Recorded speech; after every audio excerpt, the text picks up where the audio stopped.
সুপ্রভাত, আমার নতুন ব্লগে আপনাদের সবাইকে ওয়েলকাম। হ্যালো সবাইকে, কেমন আছেন সবাই? আশা করি আপনারা সবাই ভালো আছেন। তো এখন আমরা আরেকটা নতুন জায়গায় যাচ্ছি। এখন আপনারা ভাবতেই পারেন যে এই মেয়েটা শুধু ঘুরতেই থাকে, এই জায়গার থেকে ওই জায়গা, ওই জায়গার থেকে ওই জায়গা। না না, মানে আমাদের 3 দিনের ছুটি ছিল, তো ওটা ভাবলাম ইউটিলাইজ তো করাই উচিত। তো আমরা একটা নতুন জায়গায় ঘুরে আসলাম। মানে নতুন জায়গা হয়তো কেন নতুন জায়গা, মানে জায়গাটা পুরনো, কিন্তু মানে আমি যাইনি যেহেতু, ওই জন্য আমার জন্য নতুন।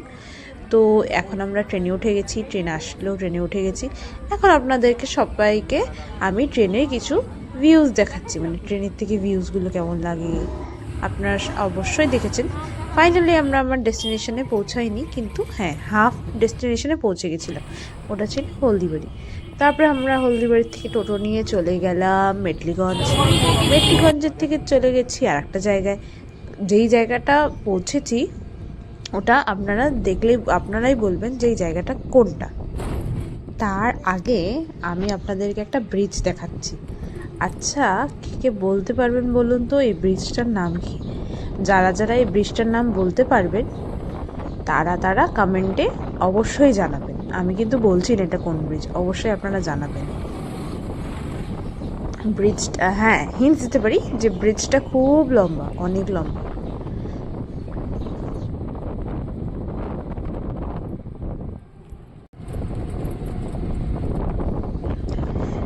এখানে একটা নদী আছে, ওই নদীটার নাম আমি বলতে পারি যে নদীটা হলো তিস্তা নদী। তো অনেকগুলো হিন্টস দিয়ে দিয়েছি, এখন কিন্তু আমি আর নাম বলছি না। এখন আপনারা কিন্তু নামটা বলবেন, ঠিক আছে? কমেন্ট সেকশানে অবশ্যই কমেন্ট করে আমাকে জানাবেন যে এটা কোন ব্রিজ বা কোন সেতু।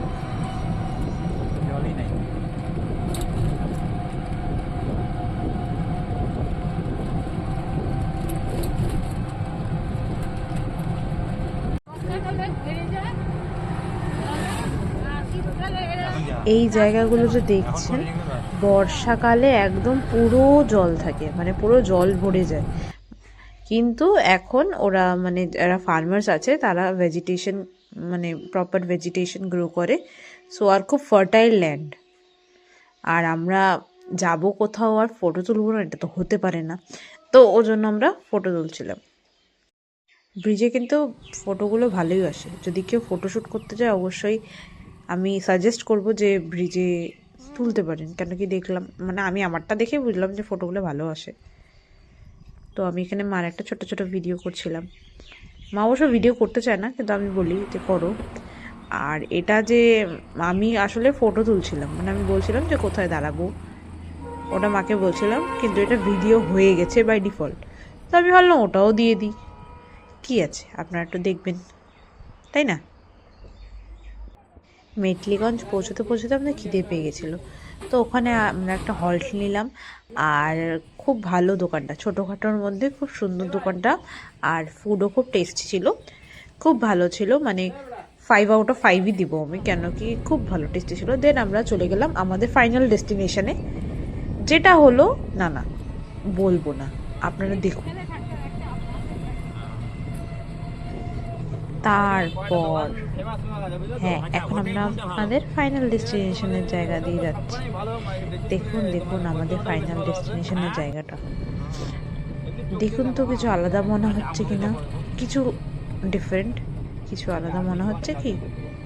হ্যাঁ, আমরা চলে এসেছি আমাদের ইন্ডিয়া বাংলাদেশ বর্ডার, যেটা হলো 3 বিঘা। এটা ভাবলেও কেমন লাগে না, মানে বর্ডার শেয়ার করছি, কিন্তু ওরকম এখানে বাংলাদেশ আর এই সাইডে ইন্ডিয়া, মানে আমি এরকম দেখিনি কোনোদিন। বর্ডার এরিয়া অবশ্য আমি যাইনি কোনোটা, এটাই আমার ফার্স্ট মানে বর্ডার যেটা আমি দেখছি। তো এটা আমি দেখলাম যে এই এক সাইডে বাংলাদেশ আর এক সাইডে ইন্ডিয়া। বিশেষ করবে না, সবই সেমই লাগছে, মানে কিছু আলাদা ওরকম লাগছে না, সবই সেম, মানে ক্রপসও সেম, মানুষগুলো সেম। অবশ্য এলিয়েন হবে না নিশ্চয়ই, কেন কি আফটার অল এখানে একটা পার্ক আছে। ওই পার্কটা না এখন মনে হয় কেউ যায় না সচলাচল, মেন গেটটাও বন্ধ ছিল। ভূত বাংলা টাইপস হয়ে গেছে সবকিছু, মানে বর্ডার এরিয়া হয়তো, মানে মানুষজনের সংখ্যা কম। আচ্ছা আমি বিদায় নিচ্ছি, দেখা হচ্ছে পরের ব্লগে, বাই বাই।